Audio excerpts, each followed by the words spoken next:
guys, it's Trina, and today I am spilling my secrets in a Q&A video. This video is inspired by two YA thrillers. One is out now, one is coming out, and this video is sponsored by Penguin Teen so that I can talk about these books with you. So I'll be answering some of your questions about my bookish secrets and other secrets inspired by the secrets in these thrillers. And just an FYI, just a little teaser, there will be video of my son in this video. I know a lot of you have been asking to see him, so that is coming up.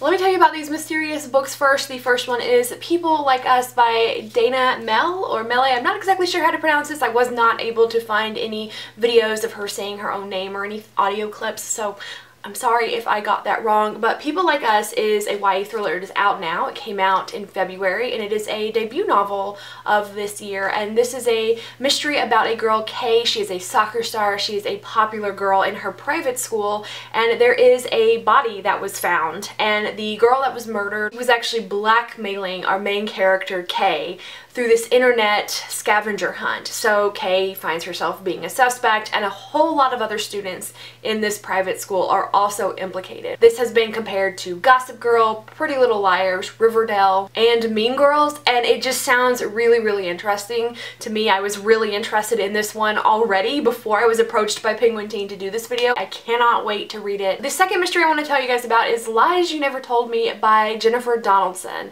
This one comes out on May 29th, so this is an ARC copy, and we're following 4 characters, and I just want to read to you guys the things on this book because they are grabbing my attention. They all have something to hide, and when the truth comes out, their lives will burn. Elise, the more secrets she keeps, the more lies she tells. Gabe is haunted by rumors he cannot control. Catherine, a fresh start means no more mistakes. And Sasha, she will do anything to get Gabe back. So all 4 of these characters have secrets that they are lying about and trying to cover up, and this one is compared to Cruel Intentions and Pretty Little Liars. And the thing that has me really excited about this is it came with this little promo material that says, "The shocking, thrilling, scandalous, unforgettable, jaw-dropping ending you won't see coming." And just knowing that there's like a really shocking ending, that is something that will almost always grab me about a book. So Lies You Never Told Me coming out on May 29th, and People Like Us is already out now. I'm definitely excited about both of these. I will be reading them, and as soon as I do read them, I will let you know what I thought of them in a wrap-up or on my Goodreads. On to the Q&A. The question that I got asked several times is, how has being a mom affected your reading, and do you have tips for reading with a newborn? So for me, January is when I had my son, and as soon as we got home, it was such a hard life transition that I just was not reading much. I was so tired. If I was not up feeding him or playing with him or whatever, I was asleep, and I was not reading very much. So the only books that I finished in January were things that I finished before I had him, or in that first month I did listen to one of the Harry Potter audiobooks. Then in his second month in February, I got more into a reading routine. I listened to a ton of audiobooks. They are really just what got me through being able to read, because I was able to listen to them like while I was feeding him. You know, I can listen to that so that it's hands-free. Unfortunately, in March, my grandmother passed away, and she is the woman that raised me, so she was like a mom to me, and that has, I feel like, has affected my reading more so than having a new baby, because again, at night, I just like, my brain can't turn off of like memories and mourning and grief and stuff, and so reading is not something that I can concentrate on right now. So my reading has definitely slowed down, but I think it's because of that and not so much because of having a newborn in the house, because I still am able to listen to audiobooks. That's basically all I have been able to read in March. So I don't know that I have any great tips for reading as a new parent, because you're going to be tired, or I was, and not a lot of time to read a physical book, but audiobooks got me through it. I did get a lot of questions about being a mom or about my son. So in what ways is being a mom different than you expected? I don't know that I had very concrete expectations going into it.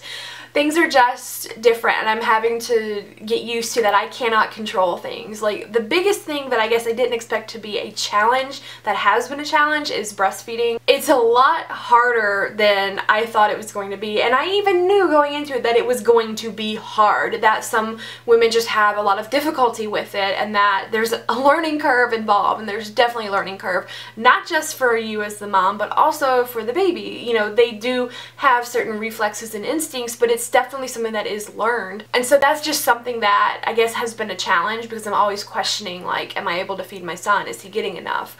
You know, he's growing fine and everything. The doctors say it's fine, just keep doing what you're doing, but it is a mind game, that is for sure. Do you get into reading slumps? And if so, how do you get out of them? I definitely get into reading slumps. Most often it occurs when I read a lot of the same genre back to back. I just kind of get burned out on it and I just want something new. So to me, what helps is to switch genres. Just pick up something totally different that will usually kind of catch my interest. What book character do you relate to the most? Probably the little boy from A Monster Calls by Patrick Ness, because that story just really mirrored my experience at the age of 12. I also have really related to Molly from The Upside of Unrequited by Becky Albertalli, and the characters in Attachments by Rainbow Rowell, Beth and Jennifer, like their email friendship and the things that they were going through in their lives. Just both of those characters are in totally different stages of life, and at different stages of my life I've been able to relate to each of them differently.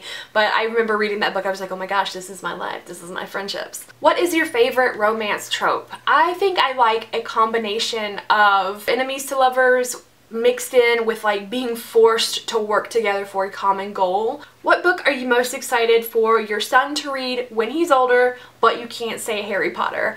I would probably say The Hobbit or the Lord of the Rings trilogy. It was a series that I got into when I was 15 because my dad bought me the books because he read them when he was 15 and he loved them. So it was kind of like a family tradition passed down. So, you know, when my son's 15 or before that, whatever, it'd be cool to give him those books or read them with him and just talk about it, because it just kind of like opened my world up to a fantasy world, to being a fantasy reader. It was definitely one of the book series that holds a lot of meaning to me because of the sentimental value, and also because it was one of the first things that really got me into being a reader. What books have most influenced you as a person?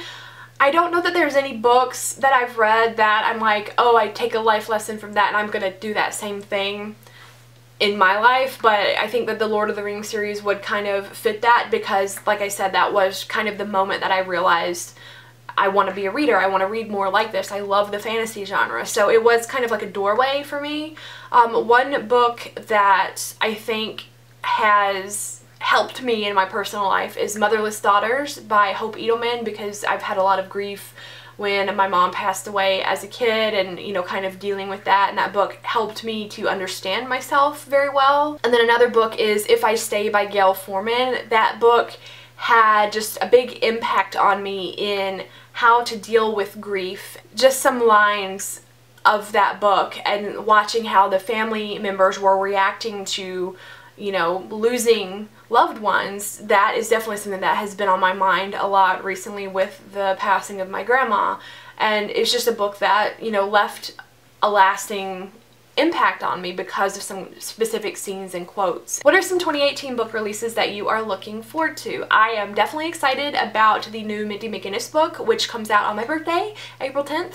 It is Given to the Earth, the sequel to Given to the Sea. Then there is Leah on the Offbeat by Becky Albertalli, which comes out April or May, sometime this spring. And then I don't know when What If It's Us comes out, the one that she co-wrote with Adam Silvera, but if that's this year, I'm looking forward to it. On the Come Up by Angie Thomas, if that's coming out this year, I'm looking forward to it. I can't remember everything that's coming out this year or in 2019 at the moment, but those are some of the authors that I'm definitely very highly anticipating their next books. Where do you see yourself in 5 years? Will BookTube still be part of your life? BookTube will just depend on what else is going on in my life. I've definitely been able to feel that I have less time for filming and especially editing with my son. So, you know, in 5 years, if we had 2 kids possibly, which I think that would be something I would like to see happen in the next 5 years, I just don't know that I would have time for booktube. It just depends on what my priorities are going to be in 5 years. On a personal level, in 5 years, like I said, it would be nice to have another kid to, you know, get more of a family started, but I can't even imagine having a newborn and a toddler at the same time. That seems exhausting. Just one is exhausting. I would definitely like to be in a new house, a bigger house, to have more room, because we live in a very, very small home and we already need more room. So that's really it. Family and a place to live. Those are the things that are important to me. Is there anything you would still like to accomplish in your life that you haven't already?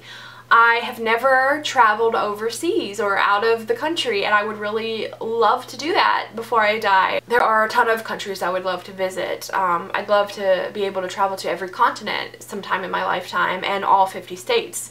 Those would be amazing goals, and I used to really have the desire to travel, and then as I've gotten older, I've definitely become more of a homebody. Like, I call myself a hobbit.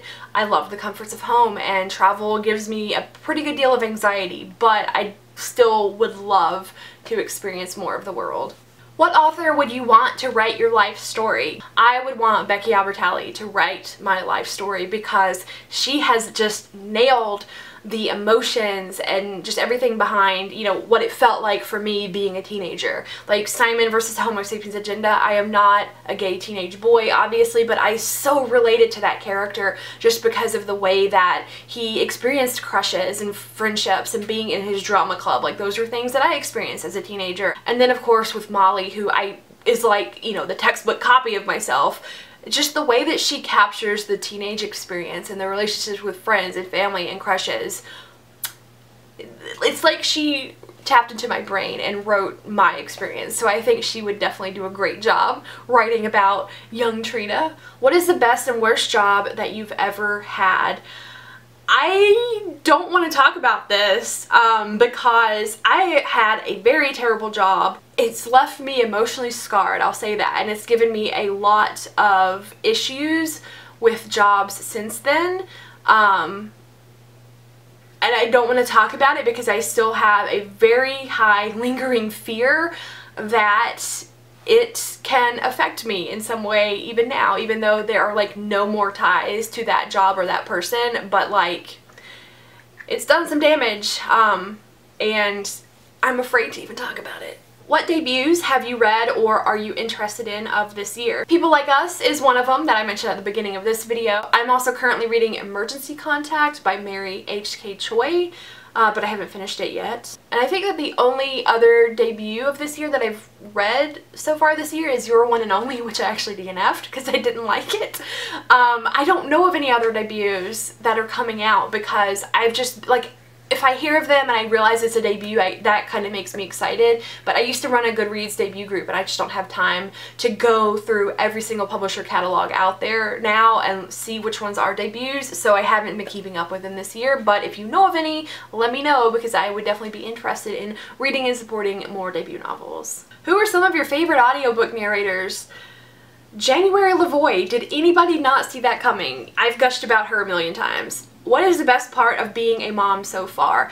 I am just so excited for all of the things that I get to do. I am like a person that's very trapped in my head about my childhood and my teenage years, and I think that's probably why I connect so much with young adult books. I am just really excited to get to like re-experience my childhood again through him. The fun things that you can do as a kid, now I get to do them with a kid and just experience like the totally other side of it. And I'm just really, really looking forward to things like taking him to museums, doing crafts with him, going to the zoo, going to parks. I just think that it's gonna be so much fun. He just makes me so excited for, you know, the rest of our lives, and every day he smiles and he makes me smile and he makes me laugh, and it's just, it's so much joy. Like, it's so much more joy than I ever expected. Have you already started reading to your son, and does he have any favorite books? I have started reading to him. I don't know if he has any favorite books. Actually, I think that he really enjoys The Very Hungry Caterpillar